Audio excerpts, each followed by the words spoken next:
The Batman is a movie that nobody asked for and should not have been as good as it turned out to be. Before we get into it, you have to look at the context of this movie to understand our own reaction to it. Batman appeared on the screen here and there before the hit serial in the 60s with Adam West and Rollicking Robin. It was lighthearted and fun.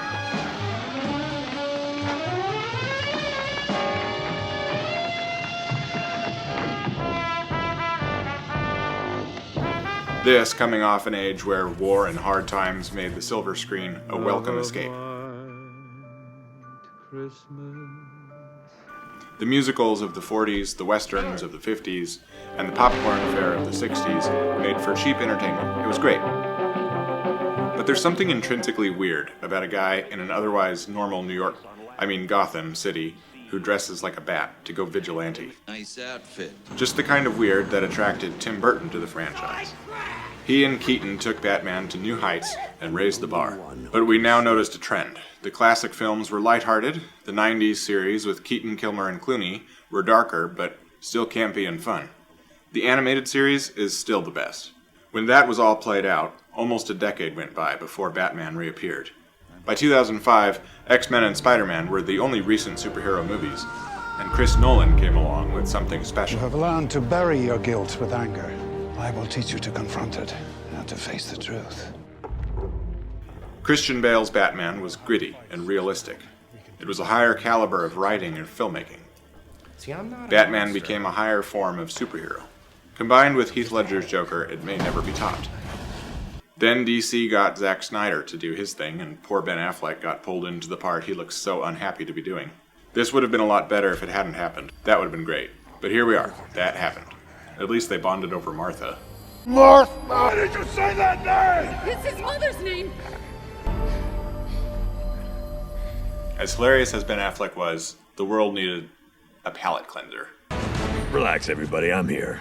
Batman! What's up, babe? Hey, guys. I think we're about to crash into the sun. Yeah, but it's gonna look really cool. Thank you, Will Arnett. So over time, the Batman franchise started out light, and it just keeps getting darker and grittier, darker and grittier, darker and grittier. Then the trailer for this movie came out.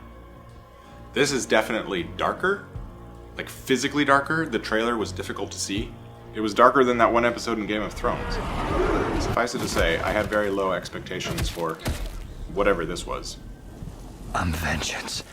But it isn't that much grittier. It's actually more of like film noir. Turns out, what I wanted didn't matter, because what I got was something actually pretty good. Whoa, take it easy, sweetheart. This movie almost didn't know what it wants to be. It has a little bit of an identity crisis, like a moody, brooding trust fund kid. Sometimes it's exactly what the trailer showed. Most of the time, though, it's a really interesting noir mystery. The soundtrack and blurry, rainy production design make it like a long, slow drag on a cigarette set to emo jazz. And then, suddenly, it's almost a horror film for a second. Remember that one scene in Nolan's Batman? Oh, shush. Look at me. Look at me! That happens here like 10 times, and it's way scarier. Riddler is basically like, Do you want to play a game? but then in the end, it's so much more PG-13 than it could have been. Seriously, for as dark as this gets, it sure could have been way darker. It's not that bad in the end. The Riddler was a very fun choice of villain, as Batman has always been really quick on the draw in solving Riddler's puzzles. The best part is honestly the acting. I think Pattinson is trying to redeem himself from, This is what I am. It's like diamonds. But it's working because he's great.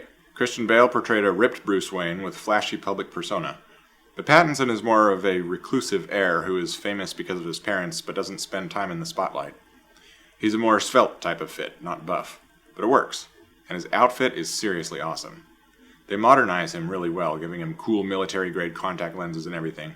And to be honest, I dig the new Batmobile. It's more of a muscle car than a tank, and it works. Zoe Kravitz is probably the best Catwoman I've seen. She kills it, and she has more layers than the others. Hathaway didn't work for me. Cats don't give puppy dog eyes. The rest of the cast is great too. Colin Farrell is absolutely unrecognizable as Penguin. Paul Dano is both awesome and detestable, as always. Andy Serkis is a great choice for Alfred, and Jeffrey Wright for Gordon. And they're all given so much to work with. Too often a great cast is wasted. Here, everyone gets to shine, except maybe Pattinson. I think his acting chops exceeded the material he's given here.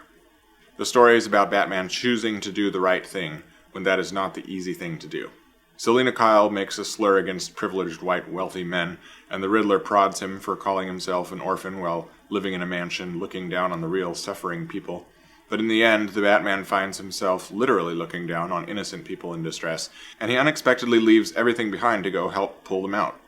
He essentially stops trying to be a superhero and becomes an everyday hero, a civil servant and volunteer passing kids out of danger into the hands of EMTs, shoulder to shoulder with others.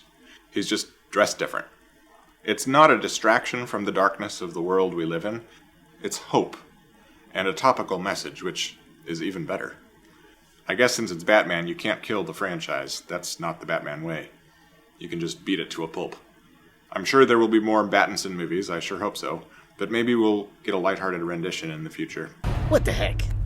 No, not that. It's hard to compare it to the Dark Knight trilogy, because that had more of an origin story and was more about the arc of Batman becoming Batman, facing the villains, and then leading to the ultimate end in the Dark Knight Rises.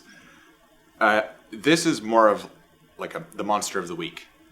It doesn't waste any time establishing his character. It takes an established character and pits him against villains in like an extended episode form. So, is the Batman better than The Dark Knight? No. I think that The Dark Knight did a better job with the storytelling overall. I liked the portrayal of Batman more, but this comes very close. It's a very close second, much closer than it should have been. Much closer than I expected.